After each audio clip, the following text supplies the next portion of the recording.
Hello అన్న, మీ పేరు? నా పేరు శివ. ఓకే. ఏపీలో ఎన్నికలు వస్తున్నాయి కదా సార్, ఏ పార్టీ అధికారంలోకి వస్తుందన్న? నాకు తెలిసి చంద్రబాబు నడిస్తే బాగుంటుంది అనిపిస్తుంది. ఎందుకు టీడీపీ రావాలనుకుంటున్నారు? టీడీపీ అంటే ఇప్పుడు అదే మంచిగా ఐటీ కంపెనీస్ అవి తీసుకొస్తాడు అనేసి అనుకుంటున్నాను. జగన్ వచ్చాడు కానీ చేస్తున్నాడు కానీ అంత నాకేం అనిపించలేదు. అంటే నేను ఇప్పుడు ఆంధ్ర నాది కూడా, మాది నెల్లూరు. ఇస్తున్నాడు, అమౌంట్ ఇస్తున్నాడు, అవి ఇస్తున్నాడు కానీ అవి దేనికి యూజ్ కావట్లే. అమౌంట్ అందరూ ఇచ్చినా కానీ ఆ రోజుకి ఆ రోజు అయిపోతాయి. ఇప్పుడు డెవలప్మెంట్ ఉందనుకో ఎప్పటికైనా స్టూడెంట్స్కి అనేది కొంచెం యూజ్ ఉంటుంది కదా. ఇప్పుడు నేను డిగ్రీ అయిపోయి 2020లో అయిపోయింది. 2 years నుంచి ఇక్కడే ఉన్నా. అంటే జాబ్స్ చూస్తే ఇక్కడ అంత రెసిషన్ నడుస్తుంది కానీ మేము ట్రై చేస్తున్నాం, రెసిషన్ వల్ల కావట్లే. అదే కానీ ఆంధ్రాలో కూడా ఉండిందనుకో మేము అక్కడే ట్రై చేసుకుంటాం కదా. అంటే ఇక్కడికి రాకూడదని కాదు, ఇక్కడ లాస్ట్ టైం కానీ 5 years చంద్రబాబు నాయుడు గారు 14 to 19 ఉన్నారు కదా, అప్పుడు ఎందుకు ఐటీలు తీసుకురాలేకపోయినారు చాలా వరకు? అంటే అప్పుడే కదా విడిపోయిన తర్వాత మళ్ళీ ట్రై చేస్తున్నాడు కదా.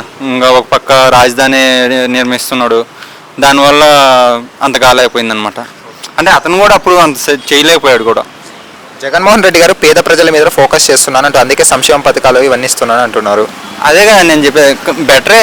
కానీ అన్ని సంక్షేమ పథకాలే కాకుండా కొంచెం స్టూడెంట్స్ కూడా వస్తున్నారు కదా. ఇప్పుడు ఫర్ ఎగ్జాంపుల్ ఒకసారి కొన్ని లక్షల మంది బయటకు వస్తున్నారు ఒక సంవత్సరానికి, వాళ్ళందరికి కూడా చూపించాలంటే కష్టమే కదా. మంగళగిరి నుండి ఈసారి నారా లోకేష్ గారు పోటీ చేస్తున్నారు, గెలుస్తారంటారా? అంటే ఎక్కడైతే ఓడిపోయారో అక్కడే గెలవాలనుకుంటున్నారు ఆయన. అదేమో నాకు తెలియదు, అటు సైడ్ మా తెలియదు. మా సైడ్ అయితే టీడీపీ వస్తుంది అనుకున్నా, ఆనం రామనారాయణ రెడ్డి. ఇప్పుడు టీడీపీ రావాలని కోరుకుంటున్నారు కదా, ఒకవేళ చంద్రబాబు నాయుడు గారు వస్తే రోడ్లు కానీ, పోలవరం కానీ, అమరావతి కానీ అభివృద్ధి అనేది జరుగుతుందంటారా? అమరావతి అవద్దు అనుకుంటున్నాను. ఇంకా పోలవరం అనేది అది ఎప్పటి నుంచో ఫస్ట్ చంద్రబాబు నాయుడు ఉన్నప్పుడు కూడా పోలవరం గురించి పట్టించుకున్నాడు. అది 50% అయిందా 70% అయిందో మనకు కరెక్ట్గా తెలియదు. జగన్ కూడా చేస్తా అన్నాడు పోలవరం, ఇంకా చేయలేక జగన్ కూడా. బీజేపీకి 10 సీట్లు ఇచ్చారన్న పొత్తులో భాగంగా, 10 సీట్లు గెలుస్తుందనే నమ్మకం ఉంది. ఆంధ్రాలో బీజేపీ అనేది ఓట్ బ్యాంక్ శూన్యం కదా. 10 కాదు కదా ఇచ్చింది, 10 ఇచ్చారన్న. 10 ఇచ్చారా ఏమో నాకు ఐడియా లేదు.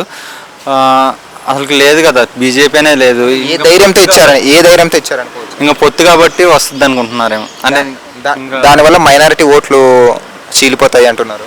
చీల్తాయన్న, కొంచెం నరేంద్ర మోడీ పైన ఉన్నాడు కాబట్టి నరేంద్ర మోడీ కొంచెం చేస్తున్నాడు కదా అందరికి. ఈసారి కూడా ప్రైమ్ మినిస్టర్ నరేంద్ర మోడీ అవుతాడు అనుకుంటున్నాను నేనైతే. అందుకనేసి చంద్రబాబు నాయుడు గారు పవన్ కళ్యాణ్ కేవలం ఓట్ల కోసమే వాడుకుంటున్నారు, కాపు ఓట్ల కోసం అంటున్నారు. దానికి ఏమంటారు మీ అభిప్రాయం? కాపు ఓట్లనే కాదు కానీ చంద్రబాబు నాయుడుకి కొంచెం బలం కావాలనేసి పవన్ కళ్యాణ్ పక్కన పెట్టుకున్నాడు అనుకుంటున్నా. ఓవరాల్గా ఏమంటారన్న ఇప్పుడు రాబోయే ఎన్నికల గురించి? ఓవరాల్గా చంద్రబాబు నాయుడు గెలిస్తే బాగుంటుంది అనుకుంటున్నాను. Okay, thanks. Okay. Hi friends, మా ఫ్యూచర్ టుడే ఛానల్ చూస్తున్నందుకు చాలా థ్యాంక్స్. మరిన్ని లేటెస్ట్ వీడియోస్ కోసం వెంటనే సబ్స్క్రైబ్ చేయండి. అలాగే ఈ బెల్ని కూడా రింగ్ చేసేయండి. మా లేటెస్ట్ వీడియోస్ నోటిఫికేషన్స్ అన్నీ మీ మొబైల్లో వస్తాయి.